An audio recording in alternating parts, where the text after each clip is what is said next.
Welcome to Have Toga Will Travel, a podcast exploring the Mediterranean world, ancient and modern, through the eyes of two former classics professors. I'm Emily. I'm Cam. And we're your hosts. This is a big week because we are all eagerly anticipating Christopher Nolan's adaptation of the Odyssey, which hits theaters on Friday the 17th. Yeah. So, to get all of you ready, we're going to talk about Homer's Odyssey in a whole bunch of detail. Now, we have talked about the Odyssey before a bit when we discussed the movie The Return in our third episode, and The Return covers more or less the second half of the Odyssey. Today, though, we're going to go into the poem itself in a lot more detail than we did when we talked about The Return. We'll touch briefly on the basics. What is the Odyssey? When was it written? Stuff like that. And then we're going to do a really deep dive into the plot of the poem and the poem's themes. So before we get started, a couple of quick warnings here. One, this episode will feature plenty of spoilers for the poem. Not for the movie, obviously, because we haven't seen it yet. So if you want to go into the movie without knowing much about the poem, maybe you should wait until after you've seen it to listen to this episode. Second, this episode is going to be epic, and by that we mean it's going to be really, really long, even by our standards. Or maybe not, you never know. We never know. We won't know until we've actually finished it and made the cut, but don't be surprised if that ends up being much longer than any of the other episodes we produced so far. So to start us off, we should talk about what the Odyssey is. Great idea. Imagine that.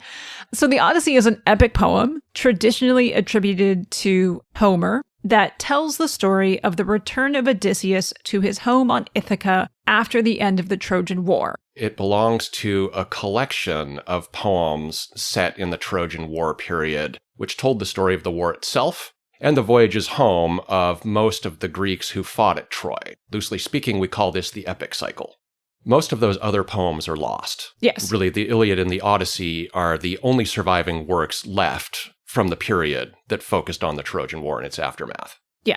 Now, like the Iliad, another Homeric epic, and the other related epics of the epic cycle, the Odyssey originates in the oral tradition, a very long oral tradition. And the key elements of this story had been told for a long time, more properly, sung to the music of a lyre, before they were actually written down in some form. Now, although both the Iliad and the Odyssey were attributed to Homer in antiquity, the two poems were, in fact, almost definitely not written down by the same person.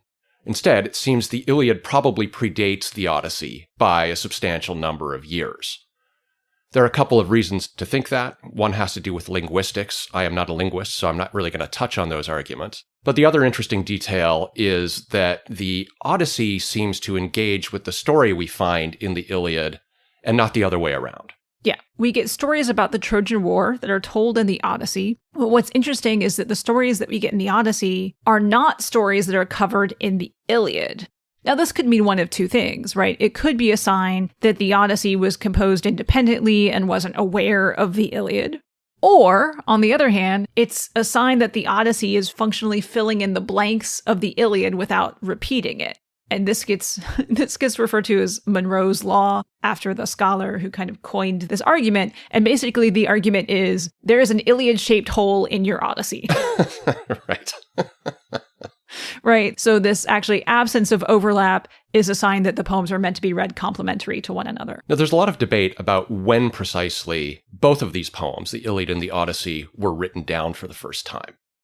Broadly speaking, I think a lot of people probably follow the argument of a guy named Martin West, who argued that the Iliad may have been written down sometime in the early to mid 7th century BCE, and the Odyssey perhaps a generation later. Yeah, this is the sort of middle argument, if you will, because there are some scholars that take the composition of the Homeric poems back to the 8th century, so functionally not long after Greeks adopt the alphabet from the Phoenicians. And then there are scholars at the other extreme who argue that the Homeric poems, as we know them, didn't really come into existence until the 2nd century, when scholars in Alexandria are gathering together the various, Homeric stories that are out there and compile them and produce them in what you might call the definitive edition. Now, those scholars in Alexandria in the late 3rd or early 2nd century BCE definitely did produce what became a definitive edition of Homer, in the sense that most surviving manuscripts today can be traced right back to it. Right. But the question is, to what extent were they working with a tradition that was already pretty strong, or were they creating something out of a lot of disparate parts? So it's a range there of several centuries. But for convention, we'll take like I said, that middle path of the 7th century. Now, even if you adopt that view, there's still an open question about how far back in time the oral tradition on which the poems were based stretched. Did they go all the way back to the heroic or the Bronze Age, for instance? And that's the period in which, conceptually at least, the poems seem to be set. However, the society that we see depicted in the Homeric texts, and especially in the Odyssey, really seems to reflect a political organization more akin to what you see in the early 7th century, what we might call the Dark Ages in Greece, rather than the Bronze Age, which ended in the 12th century in Greece, which is when the Trojan War is nominally set, right at the end of the Bronze Age. The Bronze Age is really a topic for its own episode, or, well, realistically speaking, its own episodes. Yes. But briefly, what we can say here is that, based on the archaeology, we know that the Bronze Age in Greece was characterized by several big kingdoms with highly centralized palace structures and bureaucracies that exerted control over relatively well-defined territories. And that's not at all what we see in the Iliad and the Odyssey. We see a political structure with a much less complex level of sophistication. And that seems to fit best with what we know of the 7th century BCE, a point in time after the collapse of the great Bronze Age societies, when the city-states that we know from the later classical period of Greek history were still in an early stage of development. So now that we've gone over that bit of historical context of the poem, let's talk about the text itself. Sort of a brief overview before we really get into the detail of the text. Now, the Odyssey is set in the 10th year after the end of the legendary Trojan War, which itself lasted for 10 years. So we are 20 years after the start of the war. Most of the Greeks who survived the war and its immediate aftermath have returned home at the beginning of the poem. All but Odysseus, who, as we learn within the poem's first 80 lines or so, has been marooned on an island belonging to a nymph named Calypso for many years, mostly because the god Poseidon is angry with him and refuses to let him sail home to Ithaka. The poem focuses primarily on how Odysseus returns to Ithaka with the help of the other gods, in particular Athena, and then reclaims both his household and his position as the island's chief political leader. And he does all of this against the opposition of other powerful men from Ithaca and other nearby islands who, believing him to be dead, have been trying to marry his wife Penelope and ultimately supplant him and his son Telemachus as Ithaca's primary ruler. Now, when most people think about the Odyssey, what they think about are the fantastic adventures that Odysseus has after he leaves Troy. So if you read the Odyssey in school, for instance, you probably read an abridged version that really focused on this adventure chunk and makes it seem like a bigger part of the narrative than it actually is. Now, we did touch on this a bit in our episode on the return, that these adventures don't take up that much space. And honestly, they only take up about 15% of the whole epic. And as we're going to talk about, these adventures are only told as a flashback by Odysseus. And Odysseus may not be the most trustworthy of narrators. So if what you have in your head is a poem that focuses on those adventures, well, you might be in for a bit of a shock. The actual poem is quite a bit different. And I think the opening line of the poem gives us a much better summary of what the poem is ultimately about. And that is a certain aspect of Odysseus' character. The opening words are, Andra moenepe musa polutropon, which means, tell me, muse, of the man of many ways. So the poem is first and foremost about a man who is polutropos, which is the word that I'm translating as of many ways. And it's kind of an interesting word because tropos means path, as in a physical path, but it also can describe more metaphorically someone's manner or habits or customs. And the polu, of course, meaning many, so Odysseus is a man of many paths, of many habits, of many manners, of many customs. And this speaks to both his journey, and of course the poem takes its title, The Odyssey, from Odysseus' name. This is the poem about Odysseus. And then eventually, because of his journeys, Odyssey comes to mean this sort of long, arduous journey. But it also speaks to his propensity to use disguises, to deceive, to adapt to the circumstances he's in. This is a poem primarily about a man, and a man who is complicated. So now what we're going to do is dive into the poem and its themes in a lot more detail. Conventionally, the epic is divided into 24 books of about 500 to 600 lines of poetry each.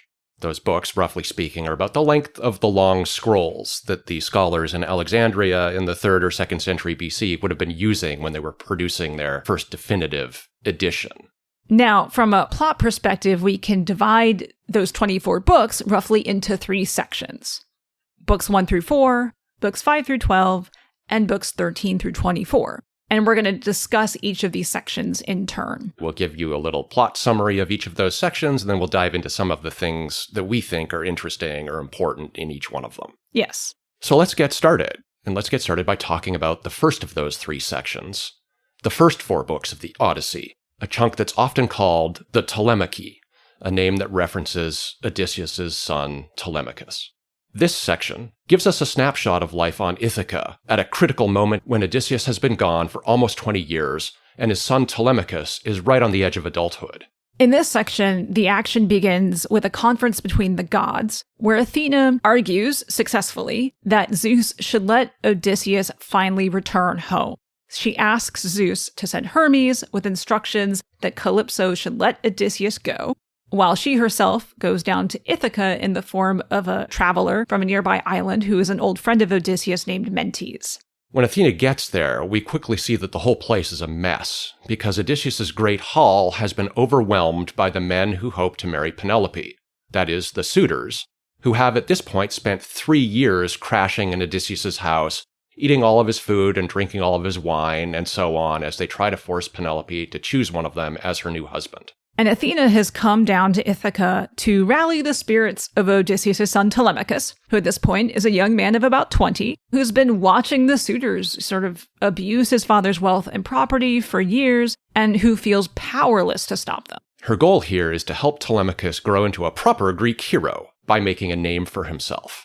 And she does this by persuading him to assert himself in 3 ways.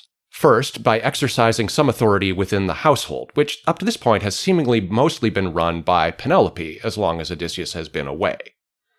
So, for example, he asserts himself by speaking up a little bit against the suitors, apparently for the first time, but funnily enough, also by trying to restore proper gender roles inside the household. So in one very famous scene, Penelope comes down to try to tell the suitors off, and Telemachus basically tells her to go back upstairs and mind her weaving, which is the proper thing that women are supposed to do. Yeah, it's kind of funny. And Penelope goes back upstairs and is so like, look at my son all grown up. Right, my kid is bossing me around. He's finally becoming a man. Yeah, it's... I feel like not Penelope's finest moment, but No. That's all right. She's still pretty awesome. So the second thing Athena does here is she persuades him to exercise some leadership on Ithaka, and in this case, by summoning an assembly for the first time in years. And he does so to try to make the abuses of the suitors a public issue and say, like, this is wrong, this shouldn't be happening, we need to do something about it. And then the final thing she does is persuade Telemachus that he should go on an expedition. An expedition designed both to gather potential information about Odysseus, what happened to him, but also to establish for himself an identity in the wider world of heroes. And this expedition quickly becomes the focal point of this section. So after Athena helps him, fit out a ship and recruit a crew, he sails to Pylos to visit Nestor, who was one of the key leaders of Agamemnon's army and one of Odysseus's friends. Nestor was sort of the old man advisor figure in the Iliad. Right. If he was an old man during the Trojan War, how decrepit must he be here 20 years later? Well, it's just like he's the old man of the Moria because Yes. he's only Yes. like 50. Yes. Anyway, so Telemachus learns from Nestor about the fates of several other men who fought at Troy, but not anything about the fate of Odysseus, because Nestor was separated from Odysseus during the trip home and doesn't know what happened. So what Nestor decides to do is to send Telemachus overland from Pylos to Sparta, the home of Menelaus, in the hope that Menelaus might know more. Telemachus makes the journey, and Menelaus is able to tell him what he himself had learned from a god called the Old Man of the Sea. Proteus. And what Menelaus says is that according to this god, Odysseus is trapped on Calypso's island, with no ships and no crew to bring him home. Now, a kind of funny note here, when he's in the court of Menelaus, Telemachus also meets Helen, the famous or infamous Helen, who is still queen of Sparta at Menelaus' side. And there's a sort of funny thing that happens here, which is that Helen drugs their wine at the banquet. And she does so with a drug that is designed to induce forgetfulness and dismiss sadness. That's one way to smooth over the sort of marital discord that might be caused when one spouse starts a war on behalf of the other. You know, it's a strategy. Cam thinks that Helen's just been drugging Menelaus since the war ended to keep the peace. But she also tells a story. She says that she met Odysseus when she was in Troy. He came in disguised as a beggar to do some reconnaissance work and revealed to her the Greeks' plans to take the city. And she claims that, she was very excited to hear them because she was ready to go home. She was sort of tired of Paris. Paris being the person. Yes, Paris being the Trojan prince she had run away with. And what's interesting about this is that Menelaus had told a story about the Trojan horse, where Helen comes out and is trying to lure the Greeks out by doing impressions of their wives, calling to them to reveal themselves, and that, Odysseus has to hold them all back. So was Helen excited to go home? Was Helen legitimately trying to expose the Greek plot? Like, what, we don't really know who or how to trust here with these stories. Maybe she was just doing bad impressions of their wives to convince the Trojans. Like, is she a double agent?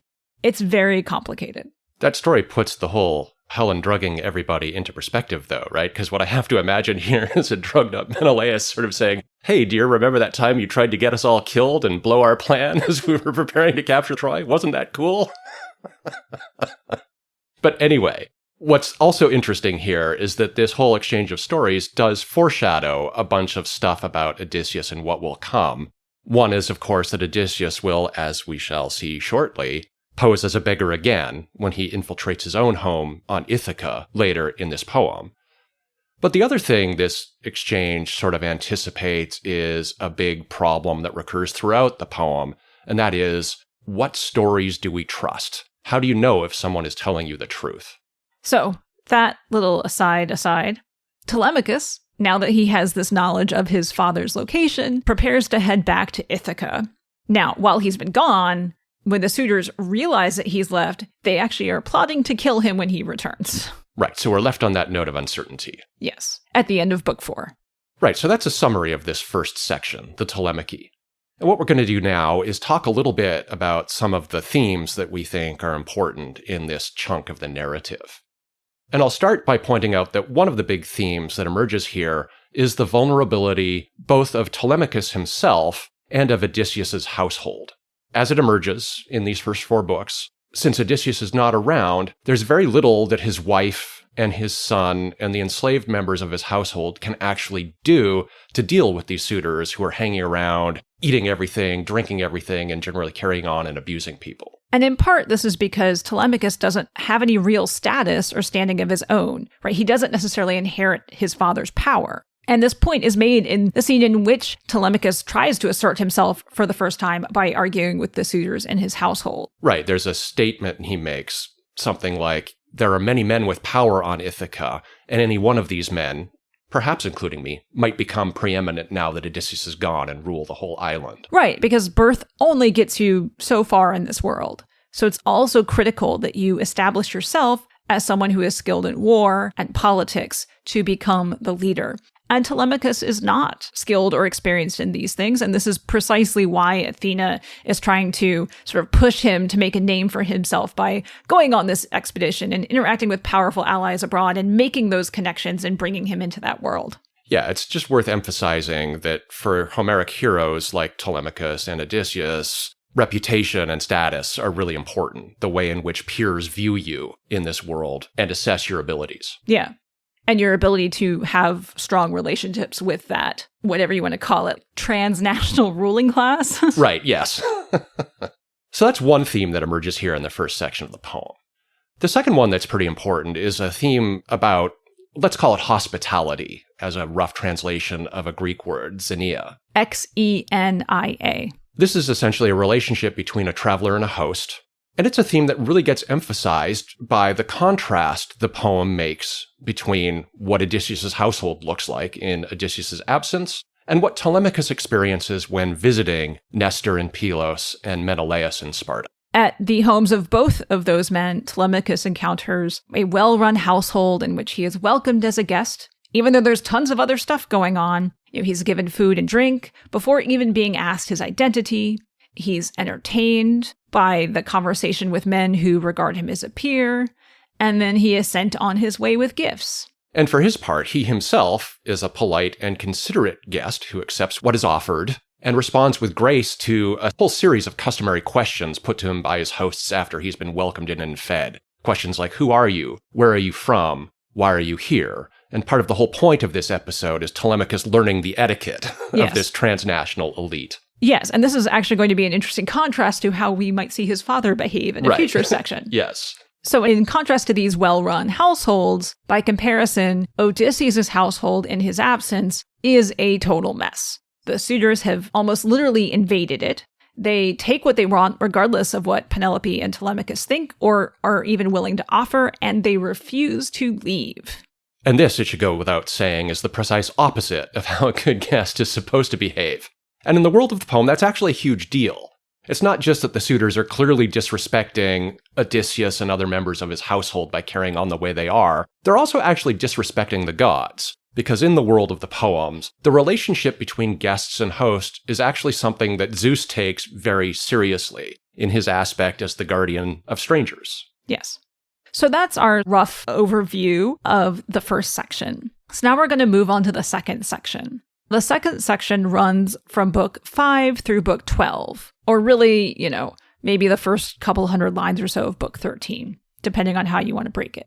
And this section narrates Odysseus' journey from Calypso's island back to Ithaka. So this section opens as the god Hermes arrives at the island of Calypso to tell Calypso that Zeus wants her to send Odysseus home. This is the second part of the two-part plan cooked up by Zeus and Athena at the very beginning of book 1. And it's finally at this point that we see Odysseus for the first time in the poem.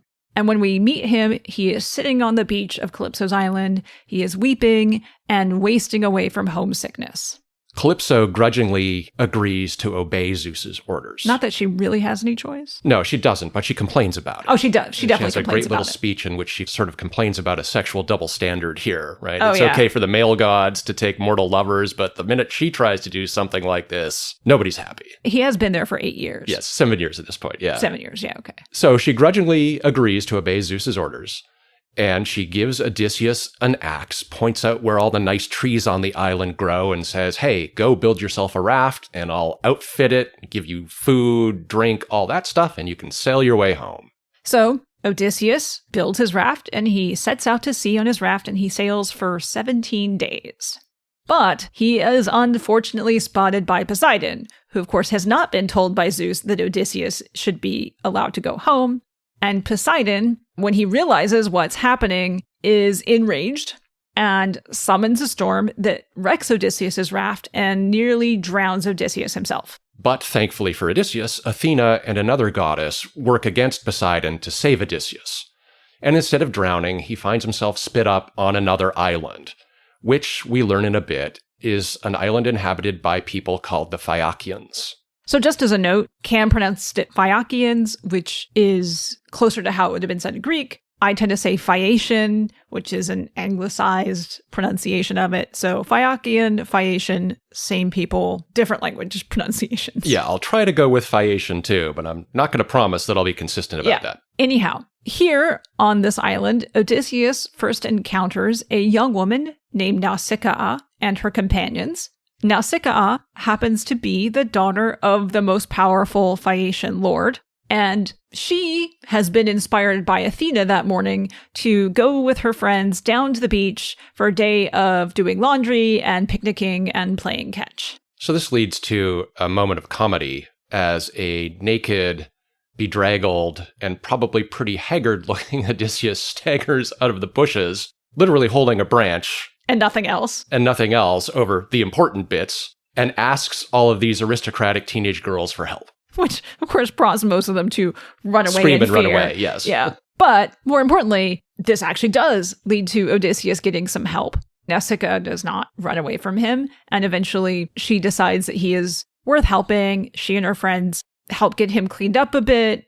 They get him some clothes, because of course they were doing laundry, and give him some food. And Nausicaa tells him that he needs to go talk to her parents, Alcinous and Arete, who are rulers and may be able to get him home. And what's sort of really interesting here is that what she tells him to do is to go in and just ignore her father and go directly to her mother and supplicate her mother. Go to the queen first, for lack of a better word, and just ignore the king. Yeah, I don't really want to speculate about what that says about their home life. But anyway, that's what Odysseus does. Following Nausicaa's advice, and with Athena's help, Odysseus is able to sneak into the city of the Phaeacians, who we're told tend to be a little bit suspicious of strangers and might react with hostility to him. And he throws himself on the mercy of Nausicaa's mother, who, along with her husband, is in the middle of hosting a banquet for other leading Phaeacians. Now, in spite of their suspicion of strangers, Odysseus' supplication is successful after a tense couple moments where sort of nobody does anything, and then one of the elders in the court has to kind of speak up and invoke Zeus's protection of suppliants before Alcinous acts and accepts him as a guest. Right, a very clear appeal to something we've mentioned already, yeah. Zeus's interest in protecting strangers. Yeah. And once that moment of tension is resolved, the Phaeacians actually turn out to be fantastic hosts, the kind Zeus would approve of. They welcome Odysseus, they sit him down, they feed him, and most importantly of all, from his perspective, they promise that they'll deliberate about how they can get him home on the following day. Now, when the following day comes, they hold another feast, and there's singing and dancing and athletic contests.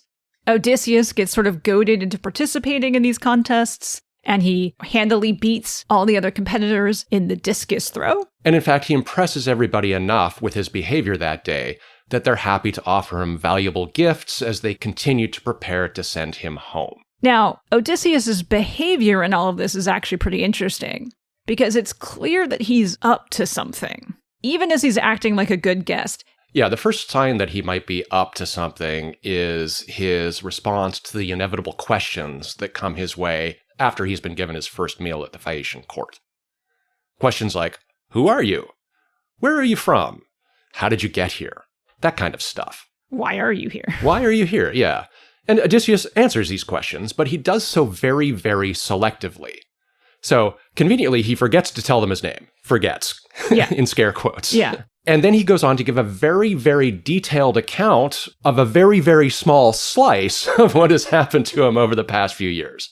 He tells the Phaeacians that a shipwreck left him marooned on the island of Calypso for 7 years, until she finally decided to let him go, and then a second shipwreck left him washed up on the island of the Phaeacians themselves, where he encountered Nausicaa and her friends. A sliver of his experiences, or basically his whole experiences? well, this is something we'll get into in another couple of minutes, yes. Now, the festivities continue actually on even to the next day, but then something happens. They've brought a local bard, Demodocus, into the court to sing and perform, and they notice that Odysseus starts getting a little weepy when the bard starts singing about the Trojan War, which at this point has already become kind of the stuff of legend. In the world of the poem. In the world of the poem.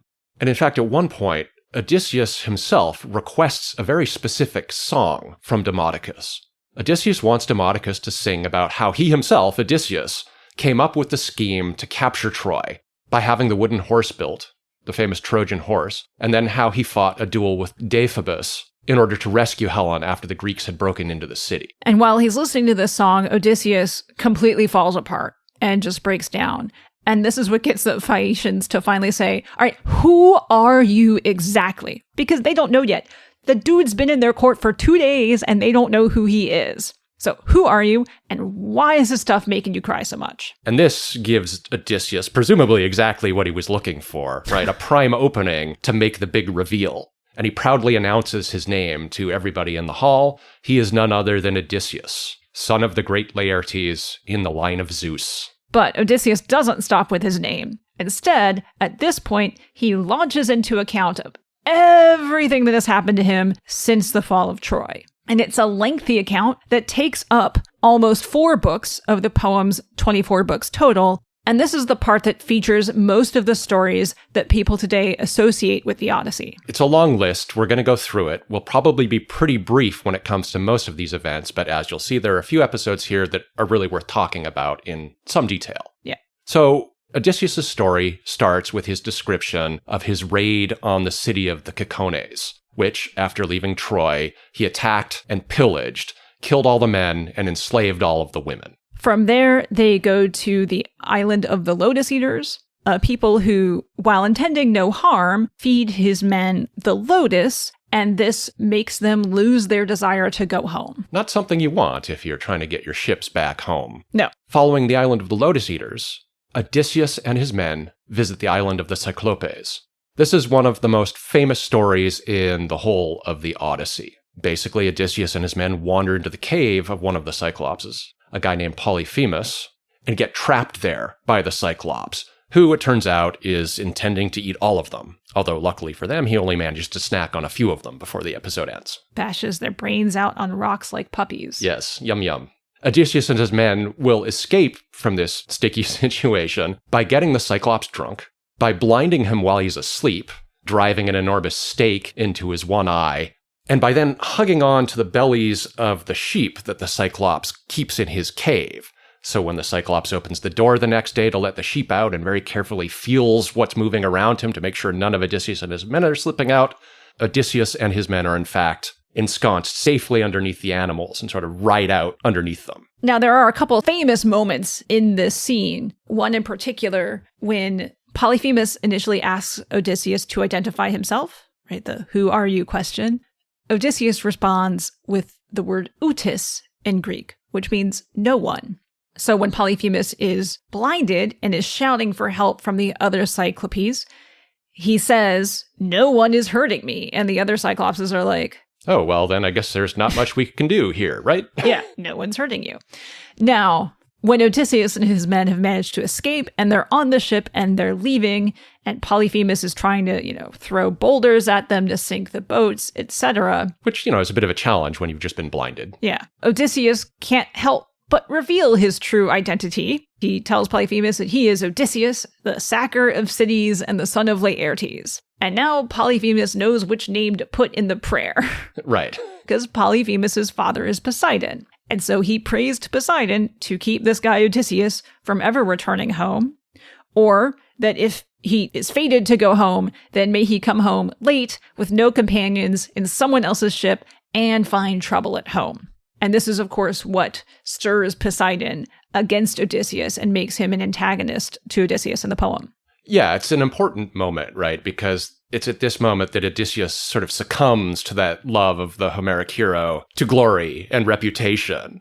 And he really needs to have it publicly made known that it's he, Odysseus, who has outwitted the Cyclops. Maybe he would have thought differently had he known that Poseidon was, in fact, Polyphemus' father, but alas, he did not, and now he's cursed to wander around for, another 10 years and suffer all sorts of mishaps.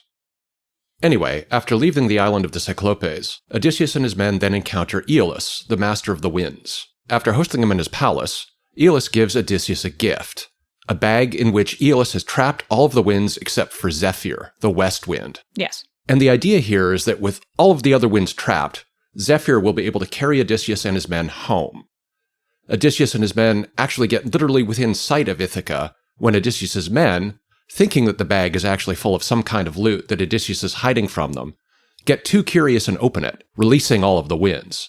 And of course, at that point, they immediately get blown all the way back into the middle of nowhere and end up back at Aeolus' island. Yes, and when they get back to Aeolus' island and say, "Hey, could you help us again?" He's like, "Hard pass." Yes, you guys are clearly cursed. Yeah, he's like, "Nope." He just sends them away, and he says that they are basically cursed, and that it would go against all that is right to help a man so despised by the gods. Right, so that's kind of a bummer for Odysseus to hear that. Yeah. And things get even worse, because the next thing that happens is that Odysseus and his men land on the island of the Laestrygonians. Everything seems normal. A couple of men Odysseus sends out to scout the lay of the land run into a girl who agrees to lead them to her home and introduce them to her father. Great, they think, and they follow her, and they get into the home of her father, and it turns out that her parents seem to be giants. Her father grabs one of them up and eats them. And this leads to a horrible scene in which the Laestrygonians chase them all down to the shore, start throwing boulders at the ships, wreck all ships except for Odysseus' own ship, and then fish the men out of the water and eat them up. Yeah. Now, at this point, Odysseus has lost most of his group, right? He's down to one boat. And they end up at the island Aiaia, which is the home of Circe, who is the niece of the sun god. Now here, the men are initially reluctant to go ashore. Gee, I wonder why. And one of them even says, look what happened before when we've gone ashore. Yes, what's going to try to eat us here? Yeah. Now, Odysseus, let's say, is dismissive of this concern, and they send a party ashore to investigate what's going on. Circe welcomes the men, and then when she's feeding them, includes a drug in the food that turns them all into pigs. Now, one man manages to escape and is able to go back to the ship and tell everyone what happened. Now they have to go rescue the men who've been turned into pigs and figure out how to turn them back. So Odysseus is trapped in this sticky little situation. But happily for him, he manages to meet Hermes, who is wandering around on the island. And Hermes does two things. First of all, he gives Odysseus a protective herb that will shield him from whatever it was that Circe added to everybody else's food that turned them into pigs. Second, he gives Odysseus some practical advice for dealing with Circe. And what he says is, when she tries to turn you into a pig, attack her with your sword. She'll back down, and she'll actually invite you into bed.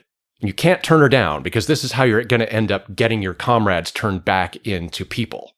But, important safety tip, before you actually do get into bed with her, make her promise not to, quote-unquote, unsex you while you're naked. And so, of course, Odysseus follows this advice. His men are turned back into people, and they actually end up staying there on Circe's island for a whole year until Odysseus's men get insistent that they really actually do need to go home now. And so they set out on their voyage, but Circe actually gives them some tips for what they actually need to do next rather than just going home. Right. What she tells Odysseus is that he actually needs to sail not straight to Ithaka, but rather into the underworld for a very specific purpose, to go seek advice from the ghost of Tiresias, a famous seer, so that Odysseus can learn how he might someday make his peace with Poseidon. Odysseus goes, has that important conversation, is given a bizarre prophecy about what will happen many years in the future, and along the way, of course, he encounters a whole bunch of dead Greek heroes in the underworld, people like Agamemnon and Achilles, all of these men who fell at Troy or during the voyage home. So after this consultation with the underworld, they return back to Circe's island for some more advice about the rest of their journey and what they're going to encounter and how best to deal with it. And Circe describes the obstacles, for lack of a better word, the obstacles. That's a really inside joke. That's for another episode. Yes. That they're going to encounter and how to get past them safely. The first of these obstacles are the sirens. These are basically harpy creatures, bird-like creatures with the upper bodies and heads of women, who have a tendency to enchant men with their songs and lure them to their death on the rocks below their nesting spot. Yes, the men jump ship and try to get to them and are dashed to pieces on the rocks. And what Circe tells Odysseus is, okay, this is how you deal with them. You shove wax into the ears of all your men so they can't hear the siren song, and you'll be able to just roll past them.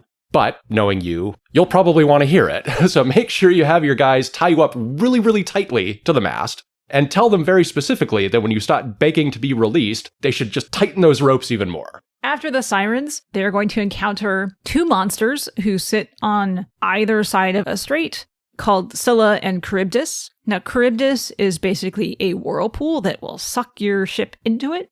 And Scylla is a monster living on the other side that has dog heads in her lower body, and she will chomp on your men. Now, the advice here is to sail closer to Scylla, because if Charybdis pulls you in, that's it. You're done. But what it does mean is when Odysseus gets there, that, of course, Scylla gets to chomp on some of his men because they are close enough to her that she can grab men off the boat. And that's what happens, right? He doesn't tell his men this is what's going to happen. He lets it be a surprise that there's yet one more thing that's going to eat them. He doesn't tell them about Scylla. He just tells them, oh, we're avoiding, this whirlpool, and functionally sacrifices 6 men to get by. And this leads us to Odysseus' last stop before getting marooned on Calypso's island, and that is the island of the god Helios. Odysseus has been warned very specifically to be careful here, because Helios keeps a herd of cattle there, which he really, really loves. He loves going up in the sky every day in the sun chariot and admiring the cows, I guess, as he soars past. Unfortunately for Odysseus, he and his men end up getting stuck there for a while because of the weather, and they run out of food. And at some point, his men decide to start eating some of the cattle of the sun. Which are like mooing as their bodies are roasting, which is Right, yes. never a good sign. No, that's never a good sign. That's a sign right away that something is off. But they eat the cows up anyway. And of course, as you can imagine, this angers the god Helios, who complains to Zeus.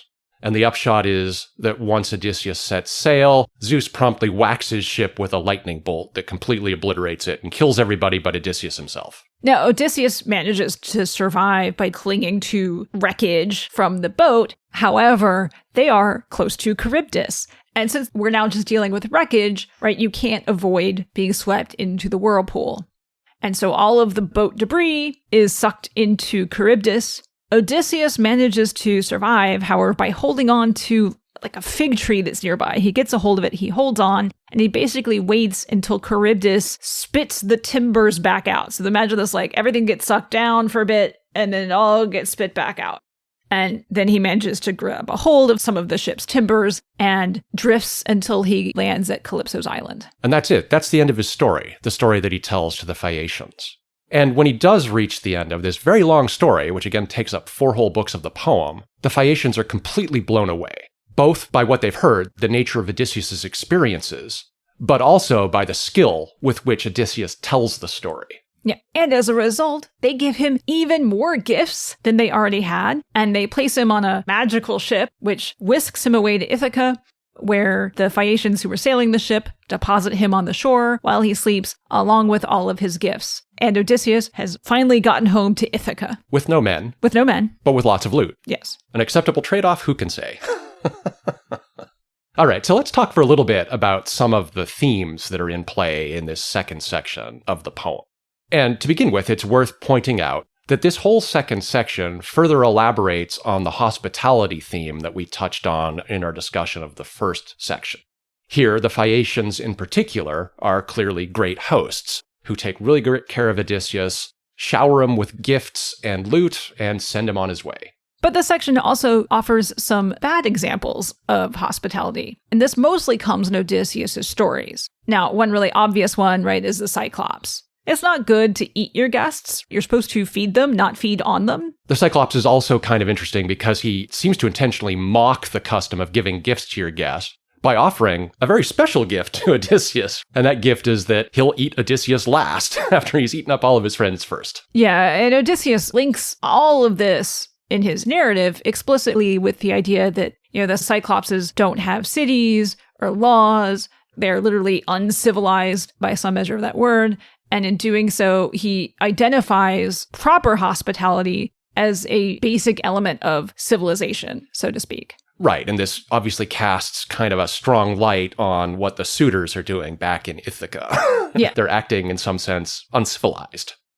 The Laestrygonians are equally bad, because they too have a habit of eating strangers who wash up in their lands. We get to Circe, right? And Circe, perverts the idea of hospitality by feeding guests, but feeding them something that turns them into animals. Yeah, I guess we should establish some rules here.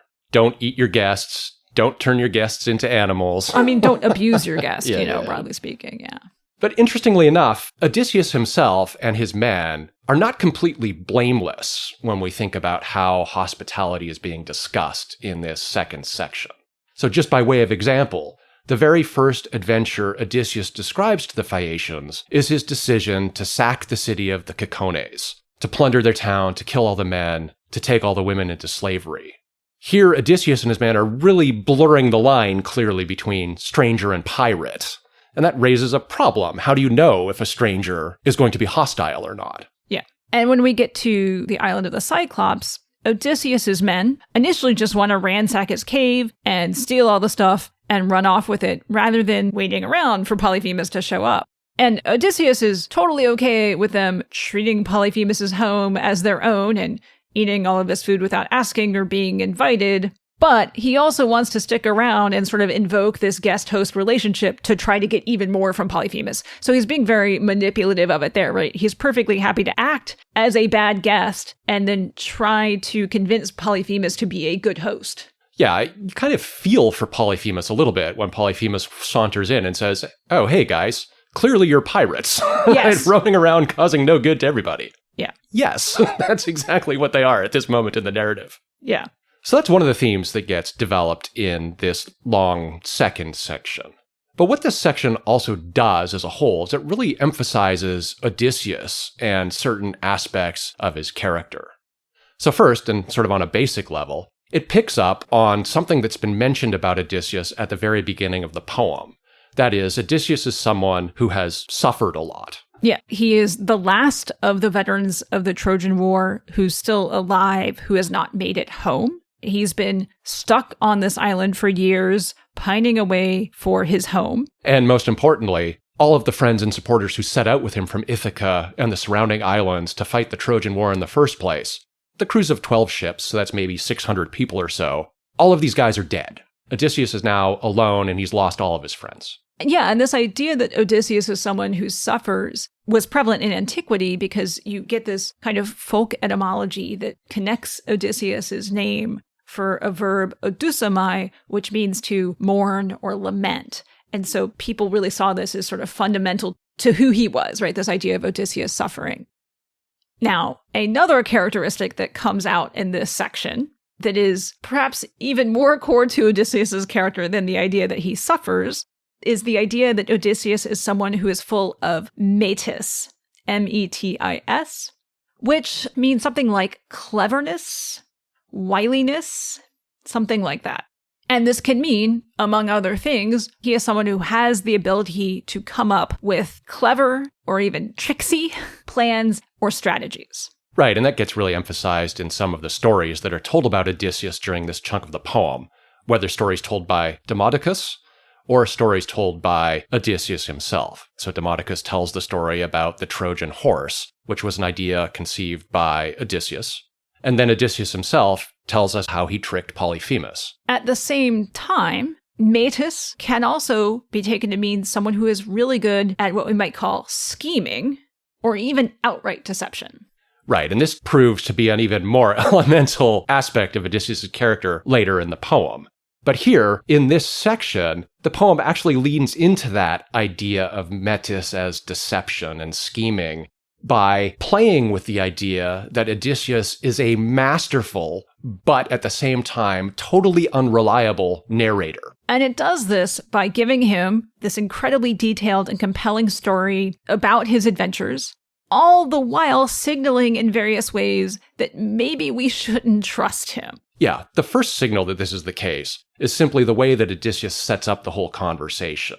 He's clearly manipulating things in a way designed to ensure that the Phaeacians not only send him home, but send him home with piles and piles and piles of loot, way more than the typical gifts associated with hospitality. And the way he's doing this is he's trying to wow them by beating Demodocus at storytelling, right? He sets Demodocus up to tell a story about himself that then prompts them to really interrogate who he is. And then that leads him and now I'm going to tell my story and I'm going to one-up this bard. In the same way that he one-upped the other discus throwers. Yes. Yeah. Yes. And of course, this works. Not only do the Phaeacians praise him for his storytelling skill, but the queen Arete urges them not to be stingy with their gifts to Odysseus and to give him more. But perhaps the clearest signal that we can't necessarily trust what Odysseus is saying in this long narrative is the fact that as he begins to tell the story, the poem describes him with a very specific word, the adjective polymetis, poly plus metis, so it means something like really wily, really cunning. Yeah, and this is a stock epithet that gets used to describe Odysseus in a lot of the Odyssey, but especially when he's in the middle of spinning a tall tale or concealing who he is or something like that, generally being deceptive, which he does a lot.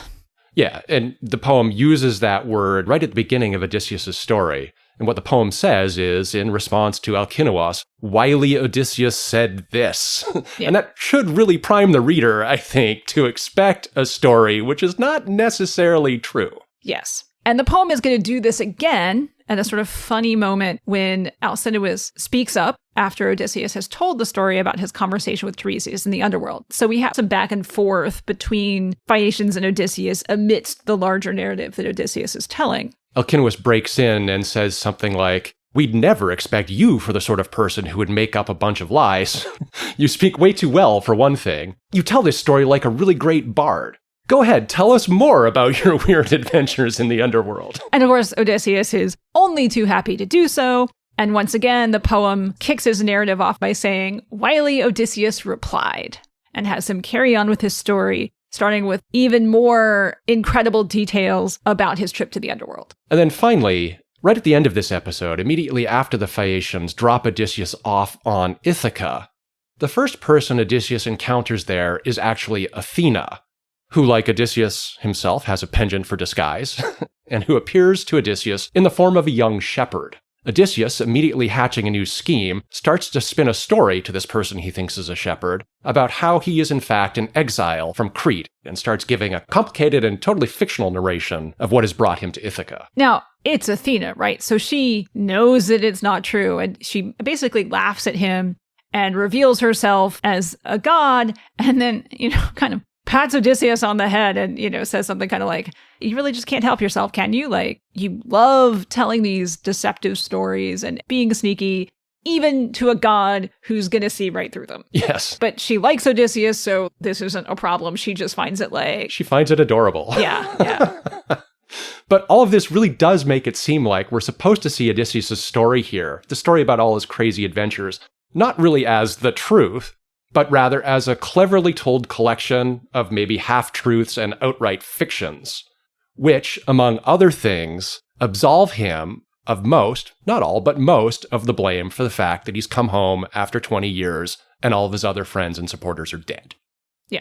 Now, it is worth saying that the poem is, I guess, at best ambiguous. Yeah, it doesn't really take a strong stance. No, because we have all these clues that maybe Odysseus isn't being totally truthful. At the same time, at other points, the poem's narrator really does presume the truth of some, if not most, of these stories that Odysseus has shared. So it's hard to say where the poem falls, right? But to emphasize a point we've already made, the characterization here of Odysseus as somebody who can spin these yarns really does establish him firmly in the minds of the audience as a schemer. Somebody who has a penchant for telling fictions and lies and making stories up. And of course, along the way, it must have been great fun for the performer who was singing this composition, being really persuasive, channeling the words of Odysseus. Yes. And now one of the sort of interesting parallels to the fantastical nature of Odysseus' stories is that the stories really engage in what we might call mythical geography, a geography that doesn't actually map to the real world. Much of Odysseus' journey can't really be mapped onto real places. But what's kind of funny is that people have been trying to do this since antiquity. Like, they've been trying to figure out where all of these things really happened, which is kind of missing the point of the story. But these attempts go back to antiquity, at least as far back as Herodotus in the 5th century BCE, and probably earlier. And then this becomes really prominent in the Hellenistic period, where the Alexandrian scholars are really intensely focused on plotting where each of these things happened and trying to find evidence for it. So, for example, in the 1st century, we get Strabo, who sort of inherited this Alexandrian tradition, who very much wants to believe that all of these things can be placed, and quotes sort of negatively this guy Eratosthenes, who said, and the quote's pretty good, Eratosthenes had said, "You will find the scene of the wanderings of Odysseus when you find the cobbler who sewed up the bag of the winds," which is basically it's not going to happen. That's a great quote. Yeah. To me, what's funny here, so Eratosthenes is known as a bit of a polymath who worked in a whole bunch of different academic disciplines. He was the chief librarian of the famous Library of Alexandria in the late 3rd century BCE. He calculated the circumference of the earth. I think he came up with the term geography. Yes, he coined the term geography. He produced an estimate for the date of the sack of Troy. And in this quote about the wanderings of Odysseus, it's clear that he's thinking from the perspective of a scientific geographer and sort of dismissing the value of the Odyssey, the text, as a reliable guide to real-world geography. But in that quote, I also see maybe recognition that even within the world of the poem, Odysseus' story is just totally false. Possibly. If that's true, there are definitely ancient readers who did respond to Odysseus' story in the way that we've just been responding to it. Which is funny because, of course, Eratosthenes takes as true the Trojan War itself. Yes. So he's not like a full-on skeptic, but he's pointing out that, like, you can't map this. Yeah. This isn't real on some level. So that's all to say that, this tension of how real were Odysseus' journeys, this is a discussion that goes back to antiquity. Yeah. I mean, we could talk at much more length about this stuff, but we should probably transition to the third section. Right. Fascinating though it is to talk about Odysseus' unreliable narrator. We should move on. So the third and final section, which is basically the second half of the Odyssey, focuses on Odysseus' efforts, now that he's back in Ithaca, to reclaim his place and his household and to punish the suitors. Following Athena's advice, Odysseus heads to the home of his old enslaved swineherd, a guy called Eumaeus, who happens to be fiercely loyal to Penelope, to Telemachus, and to the memory of Odysseus himself. Now, Odysseus has been magically disguised by Athena so that he looks like a haggard old man, and he pretends to be a broken-down old adventurer who has fallen on hard times and is now a beggar. Eumaeus welcomes this bedraggled old beggar into his hut, and the disguised Odysseus spends time as Eumaeus' guest while the two men bond over the campfire, essentially by telling stories about the past. And of course, Odysseus manages during these conversations to turn them to his own devices by gathering a great deal of intelligence about how things actually stand in Ithaca and his household 20 years now after he set out. Meanwhile, we actually return to Telemachus, who he'd left at the end of Book 4, out on his journey, but was going to face a threat from the suitors on his return. So Athena goes to Telemachus, who is still in Sparta, and prompts him to return home. She, of course, is aware of the plot against him and helps him avoid the ambush that the suitors have set for him at sea. And then she inspires, let's say, him to land on Ithaca near Eumaeus' hut, which, of course, he visits for information about what's happened while he's been gone. There, Telemachus encounters Odysseus, who once again is in disguise. So Telemachus does not recognize his father at first. And I mean, why would he? Yeah, right? He's never seen his father, for one thing. Yeah, I mean, well, he might have seen him, but not in an age at which he would remember. Right. Anyway, while Telemachus is there, Eumaeus is sent out on an errand, and Odysseus takes the opportunity of his absence to reveal himself to his son and reveal his true identity. And he manages to convince Telemachus that he is, in fact, his father, Odysseus. And Athena kind of helps by giving him kind of a, like, Athena glam-up makeover. Yes. The Athena makeover. The Athena makeover, yeah. This happens previously in the poem, too, when he meets Nausicaa for the first time, I think, right? Yeah, it's going to happen a few times where she makes him look, stronger and bigger and shinier and, just to impress everybody that he meets. And so Telemachus accepts him as his father, and Odysseus then sort of briefs his son on what he thinks the two of them need to do regarding the suitors. Odysseus' plan, it turns out, is to enter his own household as a beggar, to scope things out a little bit more, and to lay the groundwork for his revenge. That is, to lay the groundwork for eliminating the suitors. Telemachus' job is to go home, wait things out, and to help by getting all of the weapons on display in the Great Hall moved into storage so that the suitors won't have them to hand when the critical moment comes. Yeah. So they put this plan into motion. Odysseus is led to his old home by Eumaeus, who still thinks that Odysseus is nothing but, this burnt-out adventurer beggar, but that this Odysseus in disguise character has news to give to Penelope about her husband.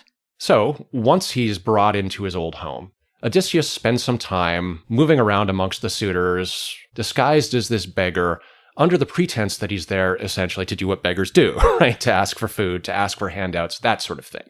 Now, in addition to, of course, giving Odysseus the chance to basically do some recon work, this is also an opportunity for the poem to show just how terrible the suitors are. Most of them insult or abuse Odysseus, especially the two ringleaders, Antinous and Eurymachus. They also goad Odysseus into a bare-knuckle boxing match with the local town beggar. There's a contest set up of if If you can beat him up, you can supplant him as like the official beggar of the palace. Yeah, or a mascot or whatever. Yeah. And it's a pretty gruesome fight. Odysseus does win. In addition to this, right, the suitors become wildly drunk and disruptive and just generally being awful nuisances. Now, eventually, in the evening, once things have settled down a little bit, Penelope is able to arrange a quiet conversation with this beggar who has showed up at her house, apparently bearing news of Odysseus. And her goal here, of course, is to figure out whether he does actually have any real news about her missing husband.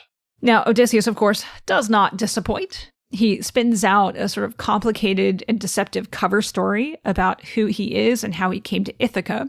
And then he swears that Odysseus is near and will be home before the end of the month. At this point, in a moment of very high tension, Odysseus's cover is actually almost blown by the household nurse, Eurycleia, who's ordered to wash his feet during a lull in the conversation. Eurycleia sits Odysseus down and starts to wash his feet, and she notices a very distinctive scar on Odysseus's thigh, a scar that was created when Odysseus was gored by a boar during a boar hunt as a teenager.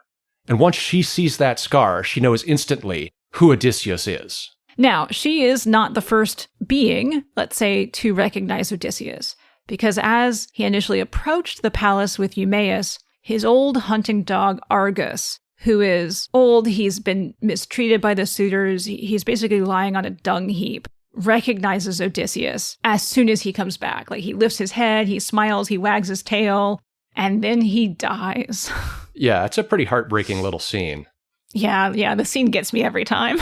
And, Odysseus can't do anything to comfort the dog. Yeah. Or to give him the affection that he wants to and that the dog has been missing. But it's like all the dog needs is to know that he's back. It's just such a heartbreaking scene. Yeah. And it's so recognizable, right? It cuts across time and culture in a really poignant and profound way. Of these two recognition scenes, the one featuring Eurycleia poses a much bigger threat to Odysseus. Because the instant Eurycleia figures out who he is, her immediate reaction is to run and tell Penelope. And Odysseus has to basically physically restrain her and threaten to kill her, essentially, if she lets anyone know who he actually is. Once that crisis has been averted, Odysseus then resumes his conversation with Penelope, who's been, off looking at the wall or something during this whole little exchange with Eurycleia. And here, Penelope decides to make a profoundly important statement. What she says is that she has decided to choose a new husband by staging a contest. That contest will revolve around the bow of Odysseus, which is laid up in the storeroom. Her idea is that each suitor will have one chance to string Odysseus's old bow and loose an arrow straight through the rings of a dozen axe heads that will be placed in a line. Whoever can do this, she says, will prove himself worthy to be her new husband. Because this was something that Odysseus could do. So this was a trick he would pull at parties, apparently. You could step into his footsteps. So the next day, Penelope has Odysseus's bow and arrows retrieved from the storeroom, enters the hall, and announces the terms of her contest to the suitors. Now, the suitors are all in, especially the ringleader Antinous, who's sure that he's going to be the one to win. As you can probably guess, though, things don't go completely according to plan. And as the suitors take the bow, it turns out that none of them can even string the thing, let alone draw it and loose an arrow. So after all of the suitors have tried and failed, the disguised Odysseus asks for his chance. The suitors, of course, think that this is a ridiculous idea and that it's preposterous that the beggar would even ask. But Telemachus steps in and insists that if anybody can decide what to do with the bow, it's him. And he insists that the beggar can have a turn too, even if there's no realistic hope that a beggar could marry Penelope. So Odysseus takes the bow, and surprise, surprise, he is not only able to string it, but also to send an arrow straight through the holes in the axe heads. And at this point, he then promptly starts shooting at the suitors. They're just sort of realizing, oh crap, what happened? And Odysseus is setting off this bloody battle in his hall.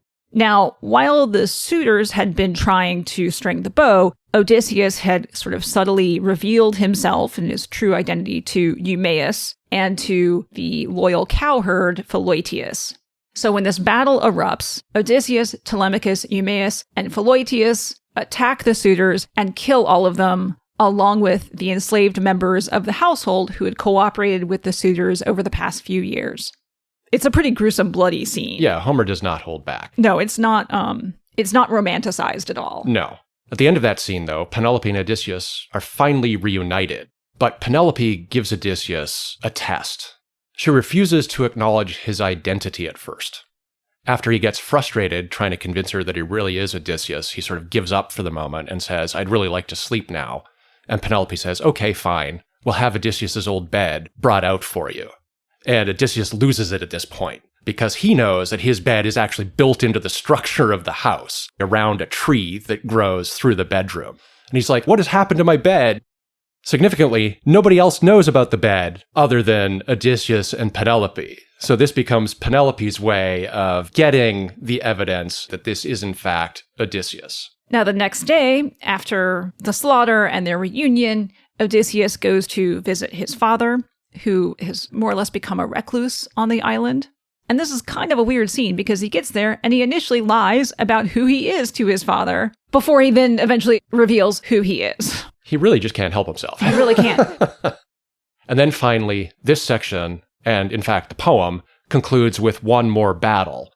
The families of the suitors, who have just been slaughtered, come after Odysseus and his supporters, looking for revenge. Odysseus and his friends and his father go out to confront them, and Odysseus' father, Laertes, kills their leader with a well-thrown spear. Our heroes are about to massacre everybody, but then Athena and Zeus intervene to stop the fight.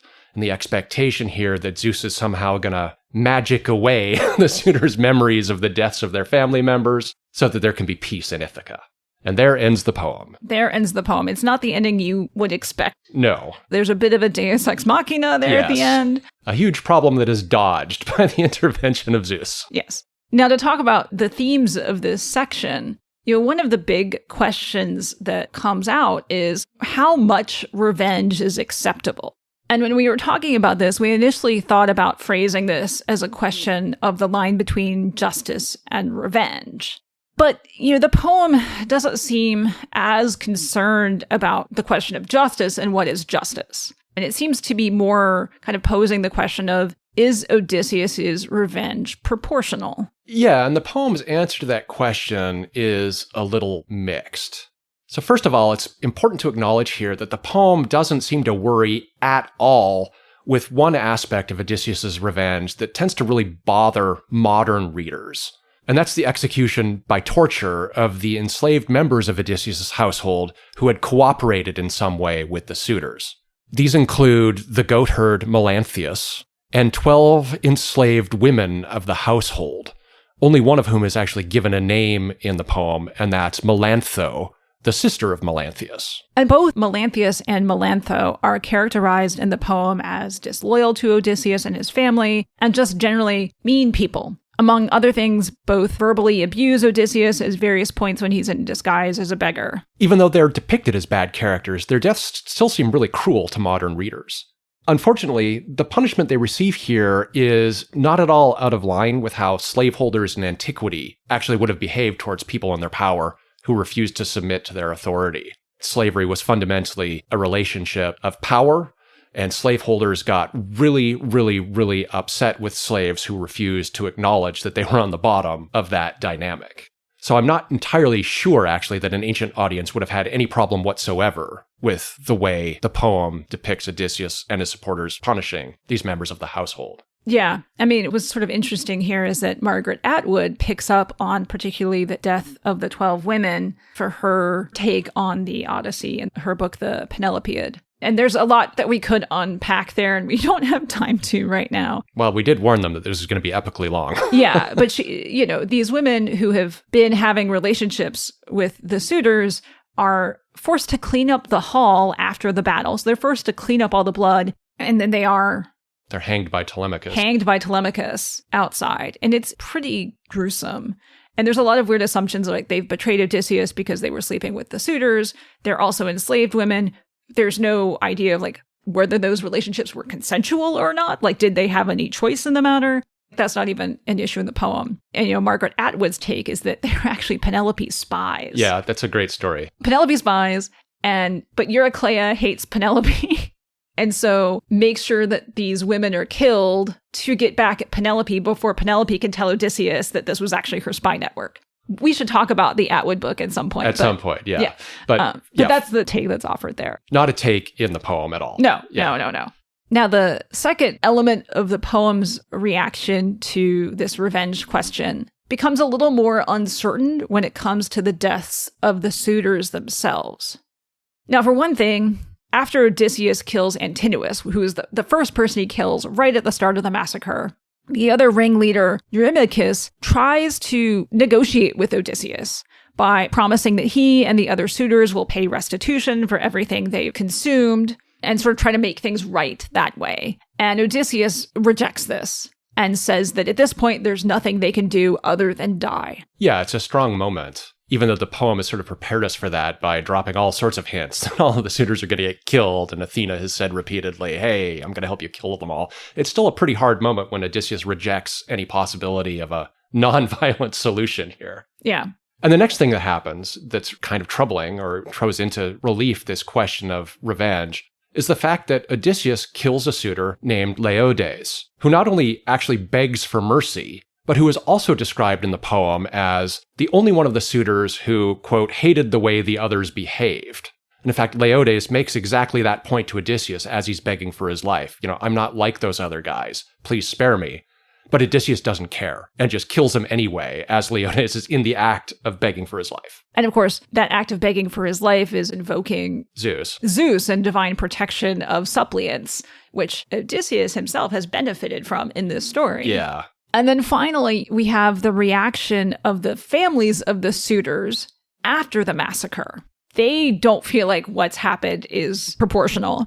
And this is emphasized by the fact that basically Zeus has to intervene to make the families forget what's happened, to end things and bring things back into order. Right. Otherwise, you're just going to get an endless cycle of vendetta killings, essentially. Yeah. And as a result, the poem ends on this weird note that makes it difficult to really take a stand on whether or not what Odysseus has done is reasonable. And of course, the way that this sort of casts Odysseus' actions into a problematic light, it has led to other interpretations to try to understand his reasons for perhaps being disproportionate in his response. And, we discussed this a bit when we talked about The Return, because that sort of casts Odysseus as a man who has been traumatized by his experiences, by the loss he's been through, the violence he's suffered, and that this is almost like a form of PTSD. Yeah, that's a really interesting take. And that's one of the things that makes The Return such a great movie. Yeah. The second major and really interesting theme in this section is the cleverness of Penelope. We already know that she's pretty clever, because even though she hasn't had all that much to do in the poem to this point, way back in Book 2, Antinous had complained about her by telling a story that showed just how sneaky and clever she could be. Yeah. This is, of course, a very well-known story about Penelope and the funeral shroud she claims to be weaving. Now, according to Antinous, Penelope had tried to buy time against the suitors by claiming that she couldn't make any decision about a new marriage before she finished weaving what would be the funeral shroud for her father-in-law, Laertes, to ensure that he would have one ready for him when he died. That this was her responsibility as his daughter-in-law to do, and she had to complete that. Now, Antinous, in the story that he tells in Book 2, claims that the suitors respected this request and left her alone to weave the shroud, not knowing that every night she'd unravel most of what she had produced during that day. And this carried on for 3 full years before one of Penelope's enslaved servants betrayed her and told the suitors what was going on. At which point they, of course, forced her to finish the thing so that she would have to pick one of them as her husband. Now, the final books of this poem build out this theme a bit more in a couple of ways. First, there's this scene, basically, in which Penelope shames the suitors into giving her more gifts, which very much sort of echoes behavior that we saw Odysseus doing.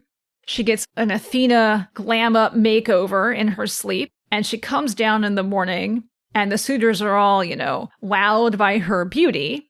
And she then makes a speech in which she acknowledges that maybe it's time for her to marry again now that Telemachus is almost a man, but points out that the suitors are not behaving like suitors.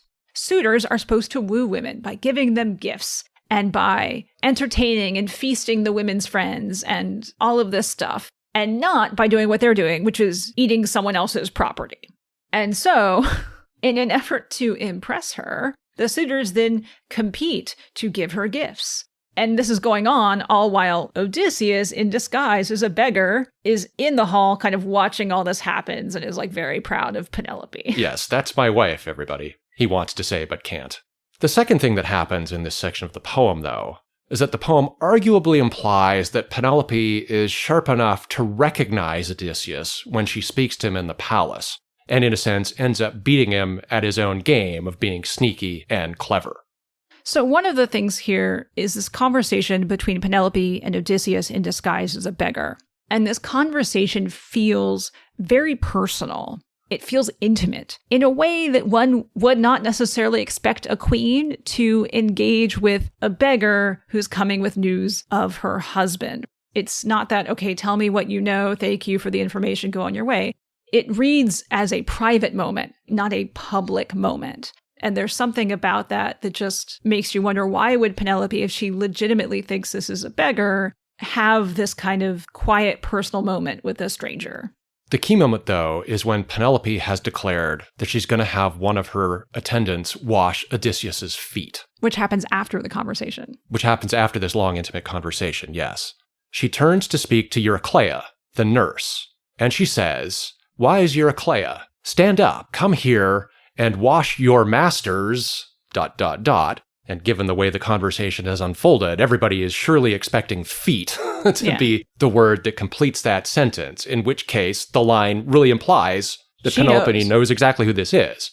But the poem is very sneaky here, and it frustrates us because instead of feet, it uses a weird word which means something like age mate or contemporary. So what you get is a sentence that goes, "Wise Eurycleia, stand up and come here and wash your master's contemporary." Yeah, it's weird. But I can't help but think that part of the reason she even has this happen, because there's no obligation to have Eurycleia wash this beggar's feet, is to set up the recognition. To set up the recognition, yes. Right? Because she knows if that's really Odysseus, there's going to be the scar. Eurycleia is going to recognize it. Yeah. And to see how Odysseus reacts to that. Yeah. Right? It's a test. No, I agree with that 100%. She's totally setting him up. Yeah. And so, like, the poem is just playing with the audience's expectations here and doing it in a way that makes it possible to believe that Penelope knows what's going on. You know, at the same time, she seems on the surface ignorant of what's going on, that she doesn't recognize him. And so you can read it both ways. I definitely think she recognizes him. Well, especially since the very next thing that happens is that Penelope almost immediately tells Odysseus, "Oh, I've got this idea. I'm going to stage this competition with Odysseus's bow, right, to see who will be my next husband." So yeah, you can totally read that as her being completely aware of what's going on and helping with the plot, even though she's not telling anybody what she's doing. But it's also like, okay, if you're not going to reveal yourself now, okay, I'll give you this chance to do it, right? Yes. And then at the end, then the question is, well, why? If she's recognized him, does she not accept him? Why does she put him through the test of the bed? And I think it's actually basically her just messing with him, right? Like, I'm just as clever as you are. Right. And I'm not going to let you get away with thinking you're the cleverest one in this household. And like, just remember who I am, dude. And sort of forces him to a point of frustration that now he can't convince her who he is. Right. Like, his tricks don't work on her. Yeah. It's worth pointing out here a comment that you made earlier, which is that Penelope is Helen's cousin. Yes. And we've already been told at an earlier point in the narrative that Helen was able to see through one of Odysseus's disguises. Yeah. Right? So there's some groundwork there for thinking that, Penelope ought to be able to do this too. Well, it's interesting, right? All the people who see through Odysseus's disguises quickly are women? Are all women. Or a dog, yeah. Or a dog, yes. Yeah. But like, it's the men that believe yes. him readily, and it's the women who tend to see through him. Yeah. Which is just kind of funny. And this is, of course, one of the really brilliant moments in the return, is they definitely go with Penelope recognizes him right away. Yes. And it's very much this like, I know it's you. Yes. And in that, Odysseus also recognizes that Penelope has recognized who he is. Yes. But they play this game Yes. where she's like, fine. Yes. If you want to play this game, I'll play this game and pretend you're not you. And he's like, yes, I would like you to continue pretending that you haven't recognized me, even though I know that you have, which is just brilliant subtext in that scene. Like, it's just, and of course, so well done. Yes. The Return, of course, is a movie that everybody should watch if you haven't done so already. Yes. And it was our 3rd episode, if you want to go back and listen to that. Anyway, now that we've consumed a truly epic amount of time, we've reached the end of our definitely not very quick and dirty overview of the Odyssey. Now, the Odyssey is arguably one of the most popular and perhaps well-known ancient Greek texts, so it's not surprising that it continues to have resonance today. Point of trivia, the beginning of Latin literature, as we might call it, is usually marked when a man, Livius Andronicus, who was living in the mid to late 3rd century BCE, actually translates the Odyssey into Latin. Right, and of course it becomes a text that is translated many, many, many times over the centuries and makes its first appearance in English in the 17th century. And there, of course, have been countless literary adaptations of the Odyssey. There have been 5 operas about the Odyssey, and there have been a dozen film and TV adaptations going back over a century. All of which is to say that Christopher Nolan's film is just the most recent in a long line of efforts to interpret and retell this story. So we're really excited to see it. Hopefully it's going to be good. Yeah. What I really want to see is a movie that does something interesting with the basic story, while nevertheless showing that it understands the themes and issues at work in the original text. Yeah. And if Nolan can do that, I think it'll be really, really good, in spite of all of the various things that people have complained about in some of the pre-release material. Yeah, like I'm not interested in like some sort of strict fidelity to the text. What I want to see is that they understand the deeper parts of the story. Yeah, exactly. And how they tell that, how they interpret that. And yeah, do something interesting with it. Because I would actually say like deep literal fidelity is just actually not all that interesting. No, it's not. And part of the point of retelling these stories is that each person who tells it puts their own spin on the story, looks at it maybe from a new angle. Very much the case with Return, hopefully will be the case here. Yeah. So that's all for today. I've been Emily. I'm Cam. And this has been Have Toga Will Travel. Subscribe to our show wherever you get your favorite podcasts, and you can follow us at havetogawilltravel.com or on all the socials. And if you liked this episode, even though it was epically long, please do tell a friend about us. It really helps the show grow when people who like the show spread the news. We really appreciate it. Yeah. Thank you for listening. And we'll talk to you again in our next episode, in which we'll give you our reaction to Christopher Nolan's film. Yes. 2 weeks from now. That's our August 1st episode. Yes. All right. See you soon, everybody. Thank you.